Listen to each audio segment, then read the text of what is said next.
Wow,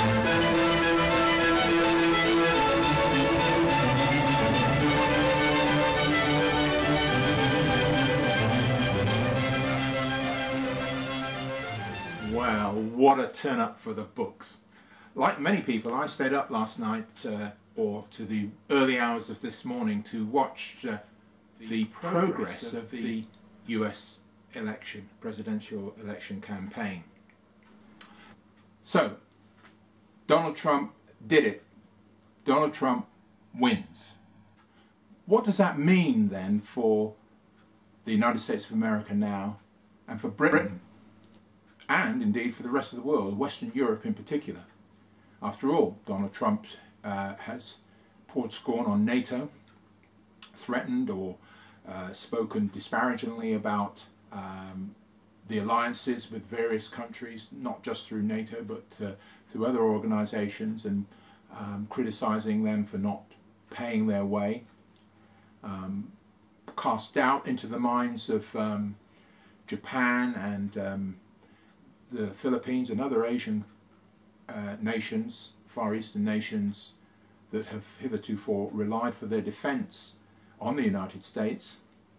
He's going to rip up the agreements that have been made on climate change. Just this past year in Paris, hailed as a huge step forward to try and keep the global temperatures down below 2 degrees.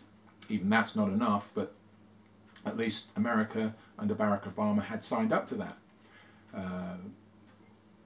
In his ambition to bring back jobs to America, which he will be hard-pressed to do, to bring back the kind of industries that they had before, provide the kind of jobs that were available to Americans in the heartlands and Midwest who voted for Donald Trump in their droves, but not just them, and not just blue-collar workers, as they call them, or the working class, as we call them here in Britain.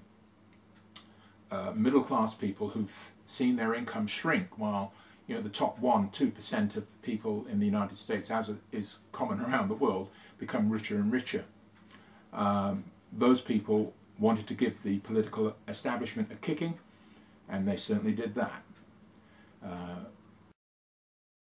What's going to happen now for the United States and Britain? Well, on this channel, Wake Up, the focus is going through this magazine, which I sent, and I'll repeat, in the last talk, which was about Bill Clinton, through his misconduct in the Oval Office with Monica Lewinsky, had brought the office of the President of the United States into disrepute. Of course, he's not the only one who's done that.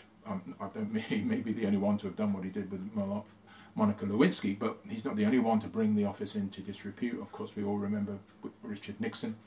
And of course, previous presidents have not been saints or blameless. And there is an argument to say, was it right for Truman to drop the atomic bomb on Japan when they were near the point of surrender? No, the Americans wanted to use that bomb. They wanted to see what it did. So, Bill Clinton, Richard Nixon, these aren't the only presidents who have things to answer for. In fact, every president in the United States would have to reflect on his or her, well, it's only his now, isn't it, on his conduct to see whether the great challenges that any political office, any government position of a great nation will place upon the shoulders of a leader, exonerate them from the, well, let's say, very difficult decisions sometimes which they get wrong. However, judgment is on Britain and America at this time. Judgment is coming to Britain and America. This result, with Donald Trump defeating the political establishment, he just didn't beat Hillary Clinton, when, as far as all the political commentators and so the pollsters and the political commentators have a lot to answer for as well, as they do with the Brexit fiasco in Britain, and also the previous election, which the Conservatives themselves did not expect to win. They thought they were going back into coalition with the Liberal Democrats. Where are the Liberal Democrats in Britain now? Just a rump of a party. So the political landscape, not just in America, not just here in Britain, but across Europe, in the Western world in particular, is changing. And it's moving more and more to the right in many respects. Yes, Bernie Sanders in America had a more socialist agenda, but what did the country elect? They went for a more right-wing, went for a more rationalist, a more isolationist view. And they have elected a man whose personal characteristics and qualities are, to say the least, very questionable. So, all I want to do with respect to the Voice of Prophecy today is to point out an article which I have here on page 10. At the bottom of this page you'll see the 10 Commandments, which is an article which runs across the bottom of the next 10 or 11 pages.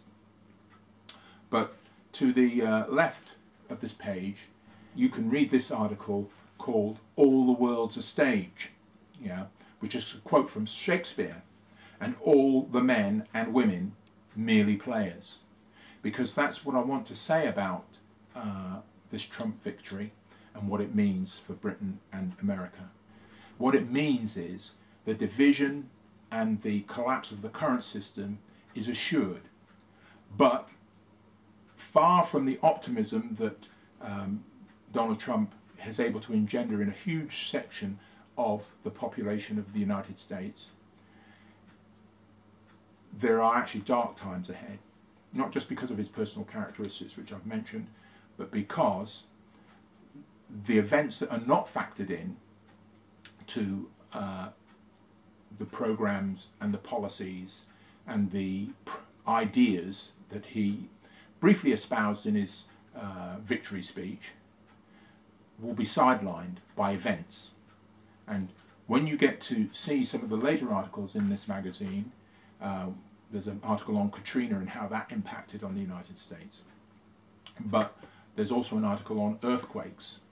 And what I can say now is that natural catastrophes and other geopolitical events are going to cause the decline, the rapid decline of Britain and America.